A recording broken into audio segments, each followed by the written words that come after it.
ये बहुत ही अद्भुत गवाही है। बहन बता रहे कि 10 साल से इन्हें इस बहन को बीपी की समस्या थी और बीपी की समस्या के कारण ये हर हफ्ते चक्कर खा के नीचे गिर जाते थे। बीपी की समस्या थी आपको 10 साल से? 10 साल से। और आप चक्कर खा के नीचे गिर जाते थे? हाँ जी। और ये बहन बता रहे हैं इन्होंने बहुत सा इलाज करवाया लेकिन कोई भी फर्क नहीं पड़ा। ये बहन बता रहे हैं कि 1.5 साल पहले जब ये चर्च में आए और जब संगति में आए तो के बाद ही आज पूरा 1.5 साल हो चुका है। वो 10 साल की बीपी की समस्या से ये बहन पूरी रीति से आजाद हो चुके हैं। 10 साल की बीपी प्रॉब्लम में जो चक्कर खा के गिरते थे, जब आपके लिए प्रार्थना हुई, अब 1.5 साल से आपने चेक किया है, वो बीपी की प्रॉब्लम चली गई और जो चक्कर खा के आप गिरते थे अब चक्कर नहीं आते बिल्कुल भी। पूरी रीति से आजाद हैं? बिल्कुल ठीक है। बिल्कुल आजाद हैं? बिल्कुल परमेश्वर के नाम की महिमा कर रहे हैं। अपने हाथों को उठाओ और परमेश्वर के नाम की महिमा करो। खुदाबंद परमेश्वर आशीष दे, परमेश्वर ब्लेस कर यीशु। पास्टर जी, बहन का नाम गीता देवी है और ये सुंडरा से आए हैं। ये बहन बता रहे हैं कि 10 साल पहले बहन ने अपना घर बनाया था और ये बता रहे हैं घर बनाने के बाद प्लास्टर रहता था घर का। ये बता रहे हैं कि पैसों की तंगी होने के कारण ये अपने घर का प्लास्टर नहीं करवा पा रहे थे। ये बता रहे हैं बहन कि घर में पैसों की इतनी तंगी थी कि खाना खाने के लिए भी इनके पास पैसे नहीं होते थे।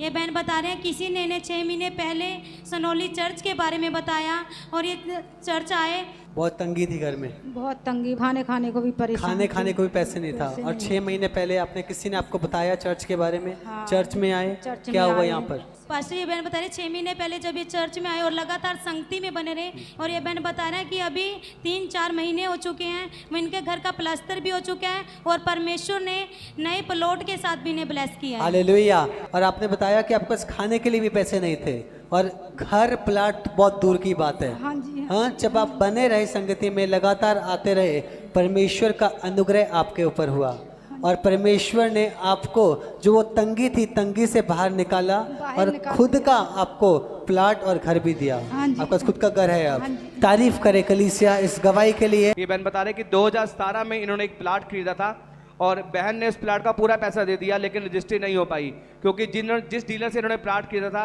उसकी कोरोना के अंदर उनकी डेथ हो गई और जिस कारण रजिस्ट्री नहीं हो पाई। ये बहन बहुत ज़्यादा परेशान थे कि रजिस्ट्री करवानी और काम शुरू करवाना है लेकिन नहीं हो पा रहा था। ये बहन बता रहे कि चर्च में जब ये लगातार संगति में बने रहे, ये बहन बता रही हैं इन्होंने विश्वास योग्यता के साथ अपने बीज को परमेश्वर के राज्य में बोया और जैसे इन्होंने बीज बोया उसके कुछ ही समय बाद इन्हें कॉल आया कि आप आइए और अपने प्लाट की रजिस्ट्री करवा जाइए। ओह जीसस। वो व्यक्ति की रजिस्ट्री जिसकी आपने रजिस्ट्री करानी थी, वो व्यक्ति की मौत हो गई। हाँ जी। और वो रजिस्ट्री नहीं हो पाई थी। नहीं, बहुत समय हुआ, कोई उसका उत्तर नहीं मिला आपको, पर जब आप कलीसिया में आए, अपने वचन को सुना और बीज को बोया। बीज को बोने के बाद जो रुका हुआ काम था प्लॉट की रजिस्ट्री का, परमेश्वर ने उस रास्ते को खोला और आपको खुद फोन आया और आपको बोला गया कि उसकी रजिस्ट्री कराओ। कितने समय से रुकी हुई थी? 2017 में दिए थी मैंने, पैसे दे दिए थे। पैसे दे दिए थे? हाँ जी। 2020 में वो मालिक मर गया तो फिर उसके बाद सब मेरे को बेइज्जत करते थे कि अब तुम्हारी रजिस्ट्री नहीं होगी कि मालिक सब मर बोलते, गया। ताने मारते थे। हाँ, सब कि अब नहीं कुछ होगा। मेरे को ऐसा लगता था कि मैं कहीं मर जाऊं जा। परमेश्वर जो निराशाओं में भी एक आशा बनकर आता है और जीवन को बदलता है, वैसे इस बहन की वो शर्मिंदगी को, वो तानों को दूर किया और इसी बहन को वो जो प्लाट था, घर था, उसके साथ आशीषित किया। क्यों ना हम उस परमेश्वर की महिमा करें, क्यों ना हम उससे नाम को जलाल दें। हालेलुया। कुछ समय पहले ये बाइक से जा रहे थे और अचानक से इनको झटका लगा और उस झटके लगने के कारण इनकी रीढ़ की हड्डी पर चोट आई और उसमें काफ़ी दर्द शुरू हो गया पास्टर जी। और ये बता रहे हैं कि वो दर्द बहुत ज़्यादा था, इनकी बर्दाश्त से बाहर था और इन्होंने ट्रीटमेंट कराया लेकिन फ़र्क नहीं पड़ा। और ये बहन बता रहे हैं जैसे ही अब सनोली चर्च में सेवा चल रही थी 1 हफ्ते से लगातार, ये बहन विश्वास के साथ सेवा में आई, इन्होंने सेवा की और वो रीढ़ की हड्डी का दर्द सेवा करने के बाद पूरी तरह से जा चुका है, कोई भी दर्द नहीं है पास्टर जी। हालेलुया। वो जो दर्द बना हुआ था, आपने कहा जब सेवा में वो कोशिश अलग अलग तरीका का इलाज कराया, कोई फर्क नहीं पड़ रहा कुछ था। फर्क नहीं पर जब सेवा में बोला गया कि आओ, सेवा करते करते आप कह रहे हो वो इलाज आपका हो गया, अब पूरी रीति से ठीक है? बिल्कुल ठीक हो जी। ये बहन बता रहे हैं कि 10 साल से इनकी पूरी बॉडी में बहुत सीवियर पेन होता था और भारीपन रहता था, इन्हें बहुत ज़्यादा गुस्सा आता था और यहाँ तक कि ये कहते थे कि मुझे दबाव पड़ते थे और मुझे ये महसूस होता था कि मैं अपने बच्चों को मार दूं। 10 साल से आपको ये समस्या थी? हाँ जी। दबाव था, ऐसा लगता था बच्चों को आप मार दें। हाँ जी, यही जिद लगता था कि गला ही घोट दूं इनका, गला ही घोट दूं, ये मन Yes. था आपका। आपने सुना, आज देखा था कि नहीं, कैसे जब बहन आगे बुलाया गया, कैसे डिलीवरेंस इस बहन की, कैसे मरीन स्पिरिट इस बहन की लाइफ के अंदर थी।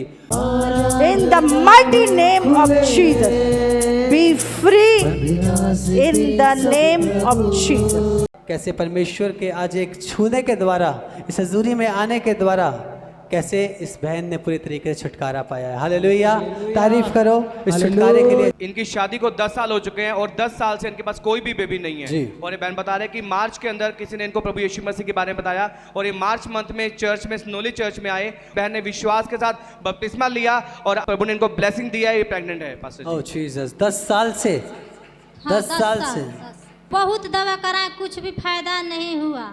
तो बपतिस्मा लिए मार्च में, अप्रैल मई में परमानेंट। ओह 3 महीना हो गया। 3 महीने हो हालेलुया। गए हैं।